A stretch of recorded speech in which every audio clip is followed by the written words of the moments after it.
मैं विष्णुदेव साय ईश्वर की शपथ लेता हूं कि मैं विधि द्वारा स्थापित भारत के संविधान के प्रति सच्ची श्रद्धा और निष्ठा रखूंगा।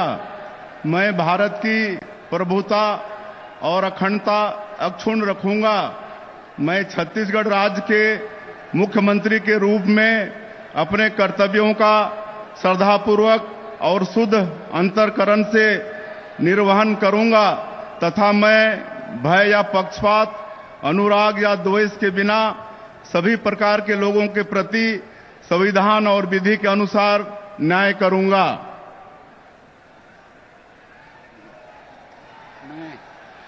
मैं विष्णुदेव साय ईश्वर की शपथ लेता हूं कि जो विषय छत्तीसगढ़ राज्य के मुख्यमंत्री के रूप में मेरे विचार के लिए लाया जाएगा अथवा मुझे ज्ञात होगा, उसे किसी व्यक्ति या व्यक्तियों को तब के सिवाय जबकि ऐसे मुख्यमंत्री के रूप में अपने कर्तव्यों के सम्यक निर्वहन के लिए ऐसा करना अपेक्षित हो, मैं प्रत्यक्ष अथवा अप्रत्यक्ष रूप से ससुनिश्चित या प्रकट नहीं करूंगा।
महोदय, नवनियुक्त उप मुख्यमंत्री श्री अरुण साव अपने पद तथा गोपनीयता की शपथ ग्रहण करने के लिए यहाँ उपस्थित हैं। निवेदन है कि कृपया नवनियुक्त उप मुख्यमंत्री को पद एवं गोपनीयता की शपथ ग्रहण कराएं। मैं अरुण साव ईश्वर की शपथ लेता हूं कि मैं विधि द्वारा स्थापित भारत के संविधान के प्रति सच्ची श्रद्धा और निष्ठा रखूंगा। मैं भारत की प्रभुता और अखंडता अक्षुण्ण रखूंगा। मैं छत्तीसगढ़ राज्य के उप मुख्यमंत्री के रूप में अपने कर्तव्यों का श्रद्धा पूर्वक और शुद्ध अंतःकरण से निर्वहन करूंगा तथा मैं भय या पक्षपात, अनुराग या द्वेष के बिना सभी प्रकार के लोगों के प्रति संविधान और विधि के अनुसार न्याय करूंगा। मैं अरुण साव ईश्वर की शपथ लेता हूं कि जो विषय छत्तीसगढ़ राज्य के उप मुख्यमंत्री के रूप में मेरे विचार के लिए लाया जाएगा अथवा मुझे ज्ञात होगा, उसे किसी व्यक्ति या व्यक्तियों को तब के सिवाय जबकि ऐसे उप मुख्यमंत्री के रूप में अपने कर्तव्यों के सम्यक निर्वहन के लिए ऐसा करना अपेक्षित हो, मैं प्रत्यक्ष अथवा अप्रत्यक्ष रूप से संसूचित या प्रकट नहीं करूंगा।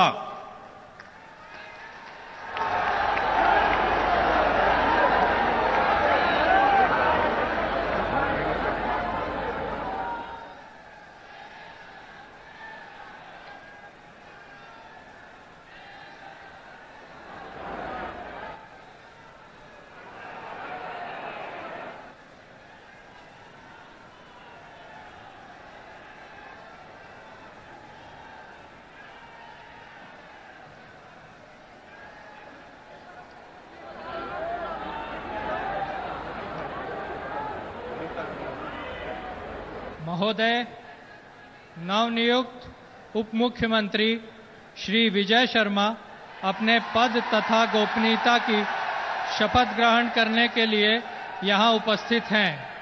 निवेदन है कि कृपया नवनियुक्त उप मुख्यमंत्री को पद एवं गोपनीयता की शपथ ग्रहण कराएं। मैं विजय शर्मा ईश्वर की शपथ लेता हूं कि मैं विधि द्वारा स्थापित भारत के संविधान के प्रति सच्ची श्रद्धा और निष्ठा रखूंगा। मैं भारत की प्रभुता और अखंडता अक्षुण्ण रखूंगा। मैं छत्तीसगढ़ राज्य के उप मुख्यमंत्री के रूप में अपने कर्तव्यों का श्रद्धापूर्वक और शुद्ध अंतःकरण से निर्वहन करूंगा तथा मैं भय या पक्षपात, अनुराग या द्वेष के बिना सभी प्रकार के लोगों के प्रति संविधान और विधि के अनुसार न्याय करूंगा। मैं विजय शर्मा ईश्वर की शपथ लेता हूं कि जो विषय छत्तीसगढ़ राज्य के उप मुख्यमंत्री के रूप में मेरे विचार के लिए लाया जाएगा अथवा मुझे ज्ञात होगा, उसे किसी व्यक्ति या व्यक्तियों को तब तक के सिवाय जबकि ऐसे उप मुख्यमंत्री के रूप में अपने कर्तव्यों के सम्यक निर्वहन के लिए ऐसा करना अपेक्षित हो, मैं प्रत्यक्ष अथवा अप्रत्यक्ष रूप से संसूचित या प्रकट नहीं करूंगा।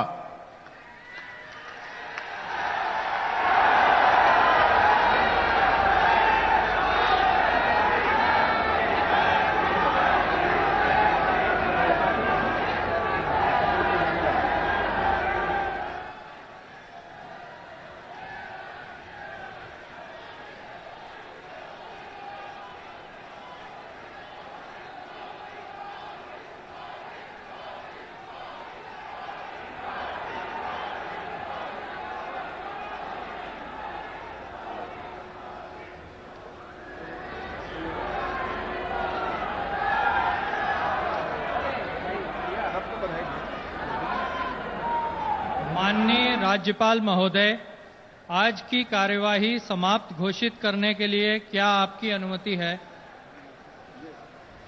महोदय, आज का कार्यक्रम समाप्त हुआ।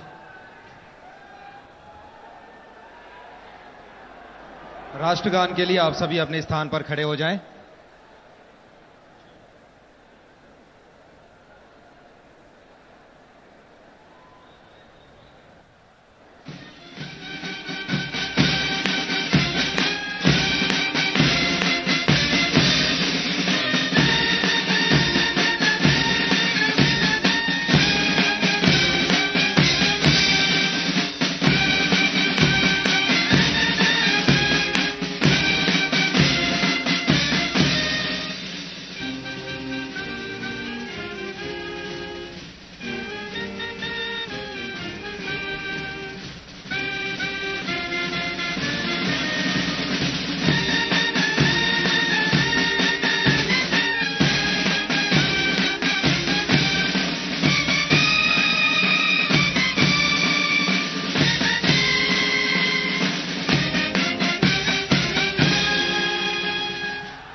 तो इस वक्त आप देख रहे थे छत्तीसगढ़ के मुख्यमंत्री नवनिर्वाचित भारतीय जनता पार्टी के लीडर विष्णुदेव साय इस वक्त छत्तीसगढ़ के मुख्यमंत्री के तौर पर उन्होंने शपथ ली। साथ ही साथ दो उप मुख्यमंत्री भी वहां शपथ लेते नजर आए। शपथ ग्रहण समारोह में आज भारतीय जनता पार्टी के लिए बड़ा दिन। प्रधानमंत्री नरेंद्र मोदी सुबह पहले मध्य प्रदेश गए, जहां पर उन्होंने मध्य प्रदेश में भारतीय जनता पार्टी की जीत के बाद एक नए मुख्यमंत्री मोहनलाल यादव को शपथ लेते हुए उस शपथ ग्रहण समारोह में शामिल हुए। और अब उसके बाद छत्तीसगढ़ का शपथ ग्रहण समारोह बिल्कुल अभी खत्म हुआ है।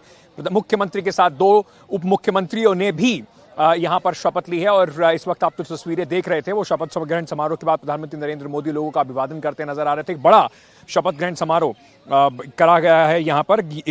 कम से कम ये एक बिल्कुल साफ तौर पर एक मैसेज देते हुए कि कितनी बड़ी जीत है भारतीय जनता पार्टी के लिए। और प्रमुखता से प्रधानमंत्री नरेंद्र मोदी को वहां पर जो जिस तरीके से वो लोगों को अभिवादन कर रहे थे, ये बात याद दिलाते हुए कि किस तरीके से प्रधानमंत्री नरेंद्र मोदी के सर पर ये पूरा जो विजय है इसका श्रेय जाता है। और अब 2024 के लिए यही कम से कम भारतीय जनता पार्टी चाहेगी कि इसी तरीके की एक मैसेजिंग रहे। लेकिन इस वक्त मैं सीधा आपके पास आ रहा हूं देश की पार्लियामेंट से।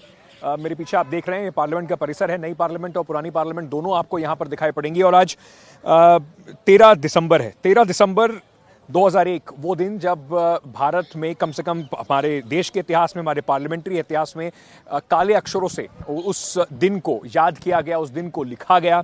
और वो इसलिए लिखा गया क्योंकि उसी दिन भारत की पार्लियामेंट पर पाकिस्तान प्रायोजित एक नापाक साजिश हुई थी। एक आतंकवादियों का हमला यहाँ पर हुआ था। वो पुरानी पार्लियामेंट की बात थी।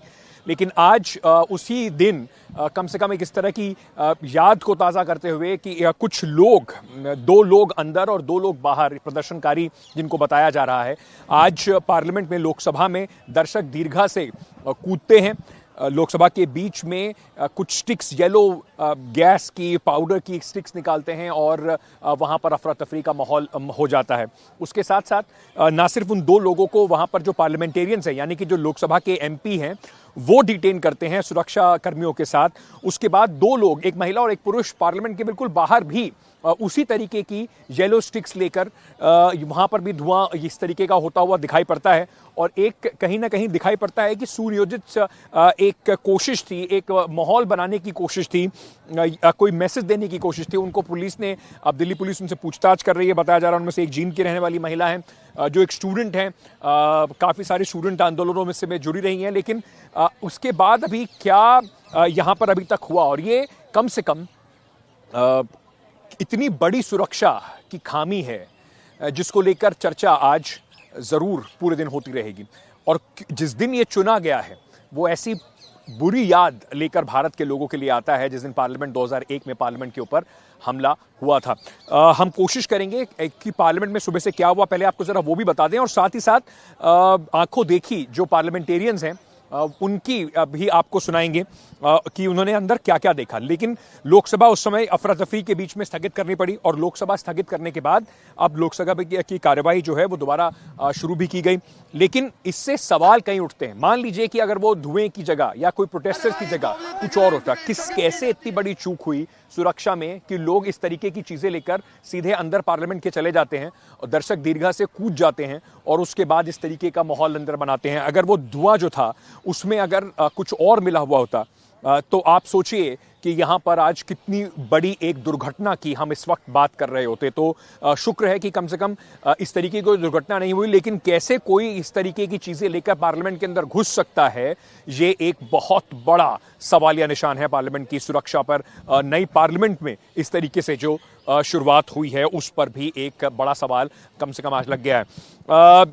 किसने क्या क्या देखा, क्योंकि कई सारे मेंबर ऑफ पार्लियामेंट अंदर थे, बहुत सारे लोगों ने उस पर बातचीत की। प्रियंका चतुर्वेदी हो, दानिश अली हो, कार्ति चिदम्बरम, बहुत सारे पार्लियामेंटेरियंस ने अपनी बात रखी कि उन्होंने क्या क्या देखा। जरा पहले आपको वो सुनवाते हैं, उनकी आंखों देखी। जो घटना शून्यकाल के समय घटित हुई थी, उस घटना की लोकसभा अपने स्तर पर संपूर्ण जांच कर रही है और इस संबंध में दिल्ली पुलिस को भी आवश्यक निर्देश दे दिए गए हैं। लेकिन जो हम सब की चिंता थी कि वह धुआं क्या था, वह अभी तक प्रारंभिक जांच में जो जांच की उसमें वह साधारण धुआं और सनसनी फैलने वाला धुआं था, इसलिए उस धुएं की कोई ऐसी चिंता का विषय नहीं, उसकी प्रारंभिक ठीक से जांच कर ली गई है। प्रारंभिक जांच के अंदर जो प्रारंभिक जांच आए वह दोनों लोग पकड़ लिए गए हैं, उनकी सारी सामग्री को जब्त कर लिया गया है और जो 2 लोग बाहर थे उनको भी गिरफ्तार कर लिया गया है। ये 2 शख्स को सर हमारे सारे एमपीज ने दबोच लिया, सारे हमारे एमपीज ने नीडर होकर हमारे सारे एमपीज ने उनको दबोच लिया था। और तीसरी बात यह है सर, तीसरी बात यह है सर, हमारे जो पार्लियामेंट की सर सिक्योरिटी है सर, अपने जो सिक्योरिटी जो निहत्ते वो पुराने सदन को बचाने में सफल हुई थी, वो निहत्ते हमारे लोग आज कमी दिखाई दे रहे हैं सर। ओके। ये दिल्ली पुलिस कहां से आ गए, लेकिन हमारे निहत्ते जो सदन के हमारे छोटे मोटे ऑफिसर थे वो कहां गए? हमें शुबा ये है कि क्या ये कोई टॉक्सिक गैस तो नहीं है, कोई नुकसान तो आगे सांसदों को नहीं होगा, खुदा करे ना हो। लेकिन जितना बड़ा सिक्योरिटी लैप्स हुआ है आज, जूते में तो कोई छोटा बम भी ला सकता था। ये बहुत ही दुर्भाग्यपूर्ण बात है।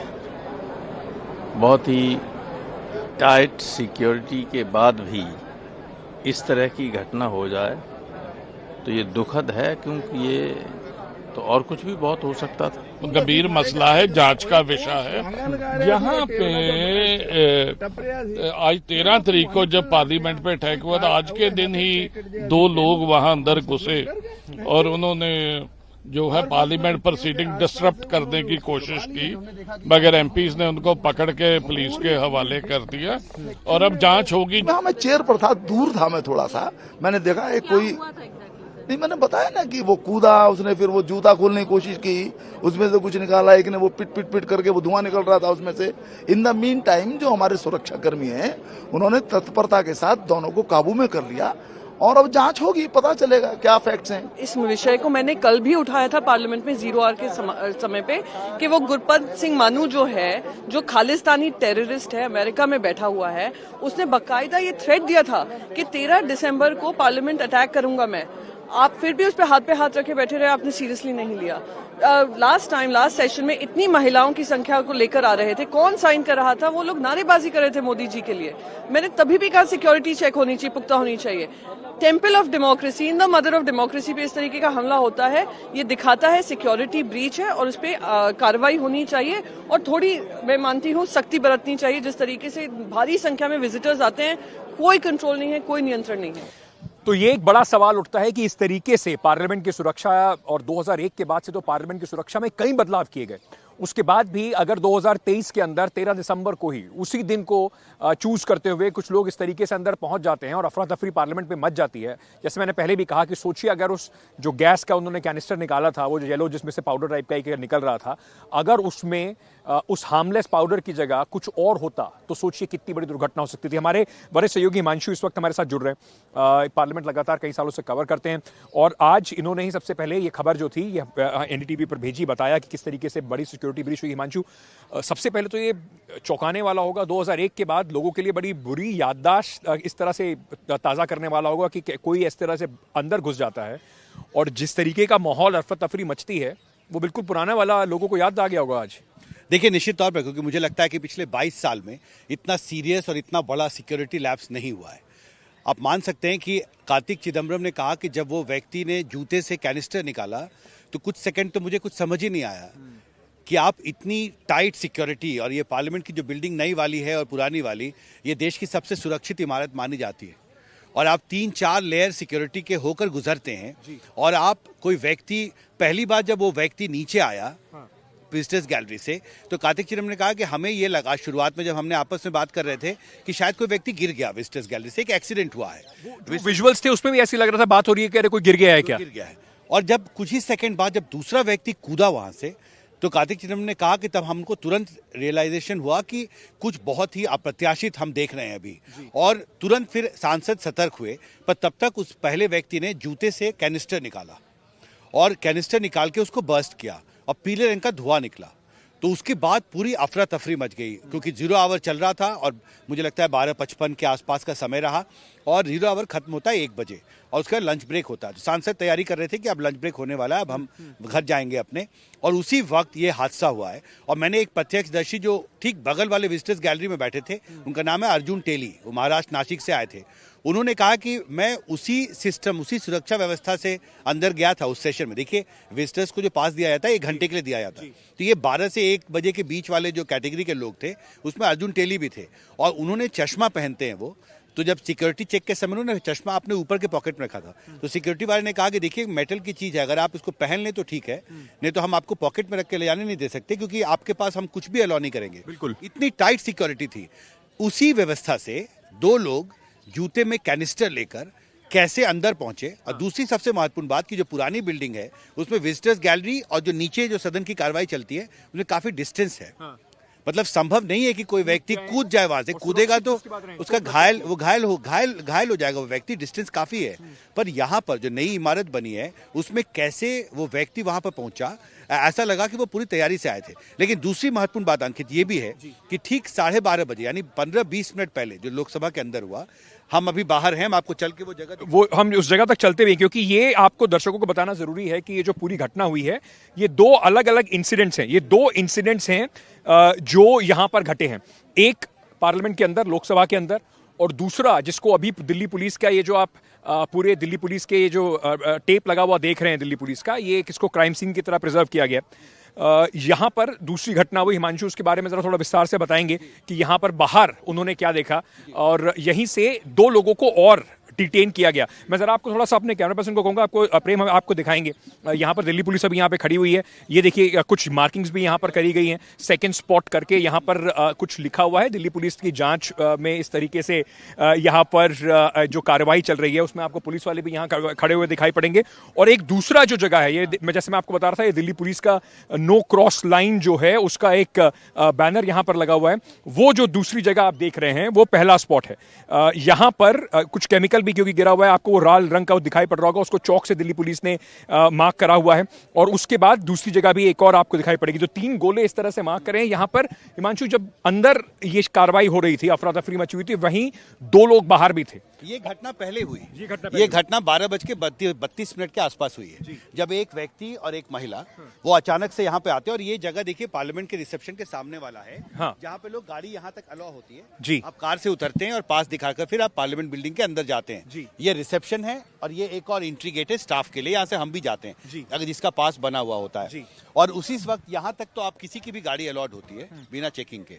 2 लोग यहाँ आते हैं, उन्होंने 2 कैनिस्टर्स बर्स्ट किए, जो गोला आपने दिखाया, एक यहाँ पर एक वहां पर। और ये जो केमिकल दिख रहा है लाल रंग का, ये उसके अंदर से निकला। जब कैनिस्टर बर्स्ट हुआ तो ये केमिकल्स उससे बाहर आए। एक महिला और एक पुरुष थे, और विद इन मिनट्स, क्योंकि यहाँ देख सकते हैं आप सिक्योरिटी, अभी फोरेंसिक टीम की गाड़ी यहाँ पर ऑलरेडी लगी हुई है। फोरेंसिक टीम की गाड़ी भी आपको दिखा रहे हैं यहाँ पर, जिस तरीके से जांच इस वक्त दिल्ली पुलिस कर रही है जी। और उन्होंने ये सैंपल्स कलेक्ट किए हैं फोरेंसिक टीम ने, और उसको एग्जामिन किया जा रहा है। और ये घटना 12:30 बजे के आसपास है। 12:32 में हमारे कैमरा पर्सन आजम सिद्दीकी यहीं पे थे जी। और सबसे पहले उन्होंने अपने मोबाइल से इसको कैप्चर किया, क्योंकि तुरंत में किसी को समझ नहीं आया। और यहाँ पे एक ब्लू और शायद एक लाल रंग का धुआं यहाँ से निकला जब कैनिस्टर बर्स्ट हुआ। हमें एक छोटा ब्रेक लेना है, पर उससे पहले मैं आपसे जानना चाहूंगा कि अभी अंदर लोकसभा की जो पार्लियामेंट प्रोसीडिंग्स है वो शुरू हुई हैं दोबारा, क्या डर है का माहौल है? पार्लियामेंटेरियंस अभी क्या डरे हुए हैं? किस तरह की चर्चा है कम से कम उन लोगों के बीच में जो अंदर थे? देखिए, शॉक्ड हैं वो, सांसदों को विश्वास नहीं हो रहा। मैंने कई सांसदों का इंटरव्यू भी किया है इस पे, और कार्तिक चिदंबरम ने कहा कि अगर कोई व्यक्ति कैनिस्टर जूते में छिपा के सदन के अंदर कूद कर, जहां सांसद बैठे हैं वहां पहुंचकर कैनिस्टर बर्स्ट कर सकता है, तो उस कैनिस्टर में वो पॉइजनस गैस भी लेकर आ सकता था। तो एक बहुत भयावह स्थिति हो सकती थी। खतरा टल गया, और मुझे अभी ये जांच का विषय है कि वो जो लेकर आए थे कैसे आए, उसमें केमिकल का, जैसे मैंने कहा, सैंपल लिया है फॉरेंसिक टीम ने, उसके एग्जामिनेशन होगी। लेकिन एक और महत्वपूर्ण बात भी है कि 12:30 बजे 12:32 के आसपास ये घटना होती है, और हम यहाँ पर लगातार 1.5 घंटे तक रिपोर्ट करते रहे। और पुलिस टीम ने इसको कॉर्डन ऑफ किया 3 बजे के आसपास। और मैंने सिविलियंस को देखा है कि वो आराम से वॉक कर रहे हैं, क्योंकि उस वक्त तो ये घेराव था नहीं, तो किसी को नहीं पता था कि यहाँ पे कैनिस्टर बर्स्ट किया गया है। और कुछ लोगों को तो कैनिस्टर बर्स्ट किया गया, उसके जो कवर था वो भी मिला। अब देखिए, क्राइम सीन में ये एक इंपॉर्टेंट एविडेंस आमतौर पर होता है कि अगर यही की जाती है कि कम से कम क्राइम सीन डिस्टर्ब ना हो, जिससे कि आप बेहतर से बेहतर एविडेंस कलेक्ट कर सकें। कैनिस्टर को आपके लिए वो एक पीस ऑफ एविडेंस है क्राइम सीन का, कि कहाँ से था, वो बना कहाँ पे, कहाँ से खरीदा गया, उसमें क्या क्या चीज डाला गया, किस व्यक्ति ने खरीदा, क्या एक से ज्यादा लोग इसमें इन्वॉल्व है, क्योंकि 2 लोग 4 लोग जो डिटेन हुए हैं, मोडस ऑपरेंडी एक जैसी है, एक कैनिस्टर यहाँ पे, एक लोकसभा का। काम बिल्कुल सेम था, बस वो जगह अलग अलग थी। 4 लोगों को इसमें डिटेन किया गया है। दिल्ली पुलिस जांच कर रही है। सवाल दिल्ली पुलिस पर भी उठ रहे हैं कि किस तरीके से बाहर जो है जो पूरा क्राइम सीन है वो डिस्टर्ब होने दिया गया। लेकिन ये अब बहुत महत्वपूर्ण जांच का विषय है कि उनका मकसद क्या था, क्यों उन्होंने इस तरीके से किया। कुछ लोग कह रहे हैं कि उन्होंने वहां पर नारेबाजी भी की, तो क्या नारे लगा रहे थे, उनका मंशा क्या थी, ये सब चीजें अब जांच का विषय है। लेकिन एक बात बिल्कुल साफ है कि आज फिर से जो 13 दिसंबर 2023 को कम से कम एक बार फिर से 2001 की याद आते हुए एक बहुत बड़ी पार्लियामेंट की सुरक्षा में सेंध जरूर लगी है। ये बड़ी खबर है, इस पर और भी जानकारी लेकर आपके पास वापस आते रहेंगे। एक छोटा सा ब्रेक ले रहे हैं, ब्रेक लेके वापस आ रहे हैं, बने रहिए एनडीटीवी के साथ। एक बार फिर से आपका स्वागत है। इस वक्त देश की राजधानी के बिल्कुल सेंटर में, यानी कि देश की पार्लियामेंट के सामने से एनडीटीवी की इस विशेष पेशकश में आपका स्वागत है। और आज जैसे हमने आपको बताया कि 2001 में पार्लियामेंट के आतंकवादी हमले की बरसी है। इस दिन उस दुखद दिन को, उस काले दिन को याद किया जाता है, उन वीरों को याद किया जाता है जिन्होंने इस देश के अंदर जो जमहूरियत है, डेमोक्रेसी है, उसके मंदिर को बचाने में अपनी आहुति दी। लेकिन आज के दिन जिस तरीके से सुरक्षा में चूक सामने आई है, ये एक बहुत बड़ा सवाल जरूर पैदा कर रही है। पुलिस अब इस पर क्या जांच कर रही है, आगे अब इस पर क्या होने वाला है। मेरे सहयोगी मुकेश इस वक्त हमारे साथ जुड़े हुए हैं। मुकेश, दिल्ली पुलिस की ओर से क्या जानकारी इस वक्त मिल रही है इन 4 लोगों के बारे में जिनको हिरासत में लिया गया है? देखिए, 4 लोग हैं जिनमें 2 लोग पार्लियामेंट के बाहर पकड़े गए हैं। उनका नाम, एक महिला है नीलम नाम की, जो कि हरियाणा के हिसार की रहने वाली है। दूसरा शख्स अमोल शिंदे है, जो कि महाराष्ट्र का रहने वाला है। इसके अलावा जो लोग पार्लियामेंट के अंदर पकड़े गए हैं उनमें एक सागर शर्मा है और दूसरा जो है मनोरंजन डी है, जो कि मैसूर का रहने वाला है। इन 4 से अलग अलग एजेंसियां पूछताछ कर रही हैं। दिल्ली पुलिस भी पूछताछ कर रही है।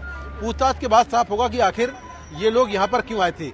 लेकिन अभी तक की जांच के हिसाब से ये बात सामने आई है कि ये लोग सोशल मीडिया पर एक दूसरे से मिले थे। उसके बाद इन लोगों ने प्लानिंग की और प्लानिंग करने के बाद 2 लोगों ने प्लान किया कि वो पार्लियामेंट के बाहर रहेंगे, जहां पर स्मोक गन लेके आएंगे, और 2 लोगों ने प्लान किया कि वो पार्लियामेंट के अंदर जाएंगे और अंदर जो है ये लोग स्मोक गन लेकर पहुंच गए, जिससे पीला धुआं जो है वो निकल है। सबसे बड़ी बात यह है कि पार्लियामेंट में मल्टी लेयर सिक्योरिटी होती है और वहां पर फ्रिस्किंग होती है, पूरी चेकिंग होती है। उसके बाद भी ये लोग कैसे पहुंच गए? अब तक की जानकारी के मुताबिक जो 2 लोग पार्लियामेंट के अंदर गए थे, जिसमें मनोरंजन डी है और सागर शर्मा है, इन लोगों ने अपने जूते के नीचे ये जो स्मोक गन है वो छुपाई हुई थी और उसी से जो पीला धुआं है वो निकल। कैसे स्मोक गन को लेकर अंदर दाखिल हो गए, ये अपने आप में बड़ा सवाल है, क्योंकि दोनों लोग अपने मकसद में कामयाब हो गए। अगर मान लीजिए कि ये जो स्मोक गन है इसमें कोई बायोलॉजिकल वेपन होता, कोई जहरीली गैस होती, कोई केमिकल होता, तो इससे कितना ज़्यादा नुकसान हो सकता था। लेकिन राहत की बात यह है कि केवल ये एक धुआं था, जो कि स्मोक का धुआं था, और उससे कोई नुकसान नहीं हुआ है। तो अभी सभी 4 लोगों से दिल्ली पुलिस के अलावा जो मल्टी सिक्योरिटी एजेंसियां हैं वो पूछताछ कर रही हैं।